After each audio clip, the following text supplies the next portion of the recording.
Hello good morning students. Next हम पढ़ रहे हैं स्टडीज़। तो स्टडीज जो होती है उसको हम बोलते हैं सेक्सुअली ट्रांसमिटेड डिजीज़। तो ये स्टडीज होती हैं, ये क्या होती हैं? These are the disease that are transmitted through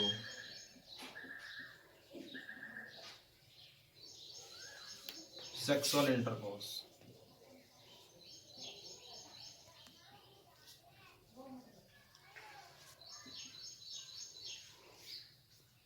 studies sexually transmitted disease, तो ये वो डिजीज होती हैं जो ट्रांसमिट होती है थ्रू द सेक्सुअल इंटरकोर्स। ठीक है, एसटीडीज जो होती हैं वो मेनली अफेक्ट करती हैं रिप्रोडक्टिव ट्रैक्ट्स को, इसलिए इसको आरटीआई भी बोलते हैं।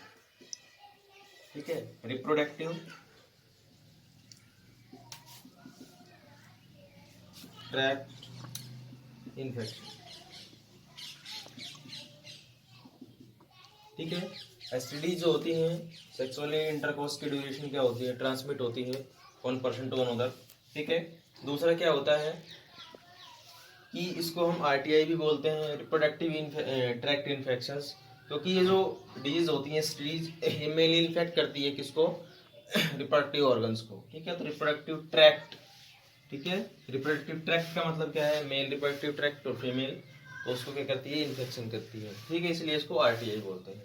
ठीक है, सेक्सुअल ट्रांसमिट डिजीज के अंदर कोई भी एग्जाम्स हो, बोर्ड का एग्जाम हो चाहे कोई भी हो, उसके अंदर कभी भी डिटेल में नहीं पूछता, उसके अंदर सिर्फ पूछेगा कि डिजीज कौन सी होती है और ये किससे होती है, काजल ऑर्गेनिज्म पूछता है। इसके सिम्टम्स वगैरह कोई नहीं पूछते, कॉमन सिम्टम्स वगैरह पूछे जा सकते हैं इसके अंदर। ठीक है, it is caused by, they are caused by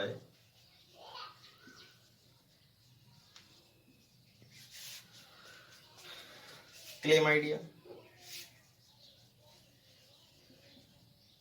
virus, bacteria,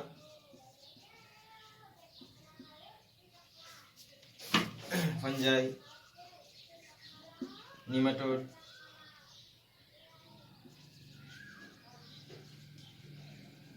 और अदर। ठीक है, ये डिजीज जो होती हैं एसटीडीज मेनली क्लेमाइडिया वायरस से, बैक्टीरिया से, फंजाई से, नीमाटोड से, और इसके अलावा कुछ एक दो और भी हैं। तो मेनली इन्हीं के थ्रू क्या होती है, ये जनरेट होती है।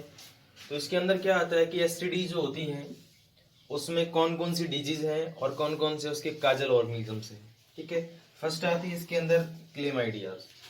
तो क्लेमाइडियासिस जो है वो क्लेमाइडिया ट्रैकोमेटिस से होती है। ठीक है, गोनेरिया जो होता है वो निजेरिया गोनेरिया से उससे होता है। ठीक है, नेक्स्ट हमारे पास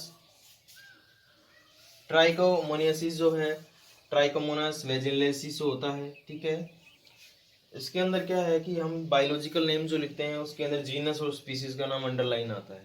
ठीक है, क्योंकि ये इटालियंस में लिखे जाते हैं और इटालियंस हम लिख नहीं सकते, तो क्या होता है अंडरलाइन करना जरूरी है, वरना ये क्वेश्चन गलत हो जाएगा। ठीक है, हर्पीस जो होती है वो ह्यूमन सिंप्लेक्स वायरस से होती है। ठीक है, वायरल इन्फेक्शन है ये। सिफिलिस जो होती है डी ट्रेपोनेमा पैलिडियम से होती है ये। ठीक है, हेपेटाइटिस बी है, ये हेपेटाइटिस वायरस से होती है। ठीक है, एड्स जो होती है वो HIV से होती है। इसमें फुल फॉर्म पूछी जाती है दोनों की, इसमें वही बताएंगे। ठीक है, जेनेटिकली अबॉर्ट्स है, ये ह्यूमन पेपिलोमा वायरस है उससे होता है।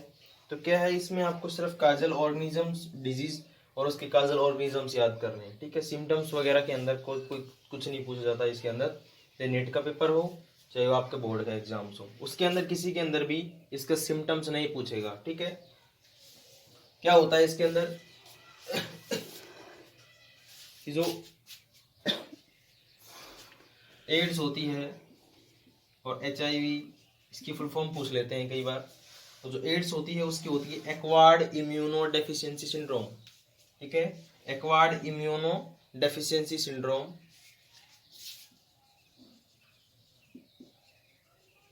Acquired immuno deficiency syndrome. ठीक है, HIV जो होता है इसका काजल ऑर्गेनिजम्स होता है, उसको बोलते हैं हम ह्यूमन इम्यूनो डेफिशिएंसी सिंड्रोम। ठीक है, इसको ह्यूमन इम्यूनो डेफिशिएंसी सिंड्रोम क्यों बोला जाता है, ह्यूमन इम्यूनो डेफिशिएंसी सिंड्रोम क्यों बोला जाता है, क्योंकि जो इम्यून सिस्टम होता है, ठीक है, उसको डेफिशिएंट कर देता है, या ये कहें कि ह्यूमन सिस्टम का जो ह्यूमन के अंदर जो इम्यून सिस्टम होता है उसको ये क्या कर देता है, सप्रेस कर देता है, ठीक है, वीक कर देता है उसको, इसलिए उसको बोला जाता है ह्यूमन इम्यूनो डेफिशिएंसी सिंड्रोम। क्योंकि एड्स जो होती है उस डिजीज के अंदर, एड्स का जो नेक्स्ट चैप्टर आएगा उसके अंदर एड्स के बारे में डिटेल में पढ़ेंगे हम, किस टाइप से होता है ये। तो ह्यूमन इम्यूनो डेफिशिएंसी जो सिंड्रोम्स होता है ये क्या करता है, जैसे एंटर करता है बॉडी के अंदर तो उसके इम्यून सिस्टम को वीक कर देता है, इसलिए इम्यून सिस्टम की कमी आ जाती है, तो इसलिए बोला जाता है कि ये ह्यूमन इम्यूनो डेफिशिएंसी सिंड्रोम एक वायरस होता है, डेफिशिएंसी वायरस, सिंड्रोम वायरस। ठीक है, तो एड्स है, HIV है। तो इसके अंदर क्या होता है, डिजीज के अंदर इन कॉमन जो डिजीज है ये, इसके अंदर सिफिलिस, हेपेटाइटिस बी और एड्स, और ये हर्पिस भी हो जाता है। ये 3-4 डिजीज जो होती हैं ये थोड़ी सी ज़्यादा दिक्कत वाली डिजीज होती हैं, क्यूरेबल बहुत कम होता है इनका, लेकिन जो इनके अलावा जो डिजीज होती हैं उनको हम अगर अर्ली स्टेज में हमें पता चल जाता है इन डिजीज के बारे में तो हम उनको क्या कर सकते हैं, उनको क्योर कर सकते हैं। ठीक है, और मेनली इसके अंदर ईचिंग तो प्राइमरी स्टेज होती है इन डिजीज की, कोई भी डिजीज हो उनकी, ईचिंग,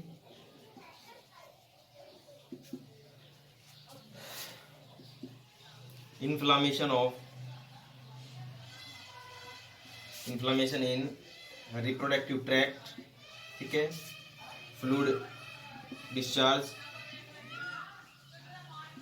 ठीक है, falling off hair from reproductive tract, ठीक है, कई बार बर्निंग सा भी फील होता है। तो इसमें क्या होता है कि ये जो सिम्टम्स होते हैं ये प्राइमरी स्टेजेस के सिम्टम्स होते हैं। ठीक है, और प्राइमरी स्टेजेस में अगर पता चल जाता है इन स्टडीज को तो ये इजीली क्योरेबल होते हैं, लेकिन अगर ये सेकंड स्टेज में जाता है तो काफ़ी दिक्कत कर देता है, वहाँ पे ये पस वगैरह रिलीज करना शुरू कर देता है। ठीक है, तो क्या होता है कि ये इजीली क्योरेबल होते हैं प्राइमरी स्टेजेस के अंदर, लेकिन जैसे ही सेकंड स्टेज में पहुँचते हैं तो ये इजीली क्योरेबल नहीं होते। ठीक है, तो एसटीडीज के बारे में कुछ नहीं करना, आपको सिर्फ डिजीज का नाम याद करना है, उसके काजल ऑर्गेनिजम्स याद करने हैं। ठीक है, कोई नीट का पेपर हो चाहे किसी भी लेवल का पेपर, इससे ज़्यादा पूछता ही नहीं है वो। ठीक है, उसके बाद नेक्स्ट आता है ये जो डिजीज होते हैं एसटीडी,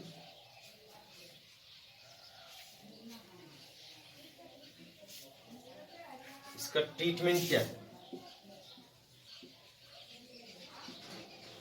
ट्रीटमेंट जो होता है मेनली क्या है कि ये सिर्फ ट्रीटमेंट तो इजीली मेडिसिन के थ्रू ही होता है, लेकिन क्या होता है कि ट्रीटमेंट के अंदर हम ये लिख सकते हैं कि अगर हम कुछ प्रिकॉशंस करें, ठीक है, या फिर प्रिकॉशंस या प्रिवेंशन करें तो इसे डिजीज जो होती हैं ये इजीली बॉडी के अंदर ट्रांसमिट नहीं हो सकती। ठीक है, तो फर्स्ट आता है इसके अंदर to avoid sex with unknown partner.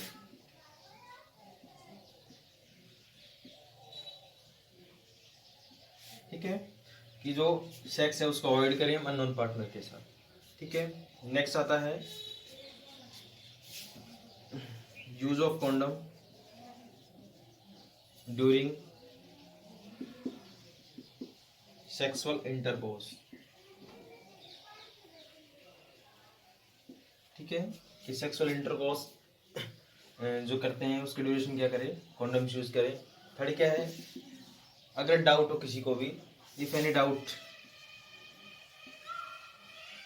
और डाउट भी क्या है कि सिम्टम्स का डाउट हो कि भाई रिप्रोडक्टिव ट्रैक्ट जो है उसके अंदर इन्फ्लामेशन हो रहा है, ठीक है, हेयर्स की फॉलिंग हो रही है, तो अगर वो क्या है सिम्टम्स आपको नजर आए ठीक है, देन यू कॉन्टेक्ट या कंसल्ट विद द डॉक्टर्स, ठीक है। तो ये क्या है, इसके प्रिवेंशन मेथड है, ठीक है। नेक्स्ट इसके अंदर जो मोस्ट इम्पोर्टेंट चीज़ है वो एक दो ही है, और वो आता है इसके अंदर कौन कौन से टेस्ट हैं, ठीक है।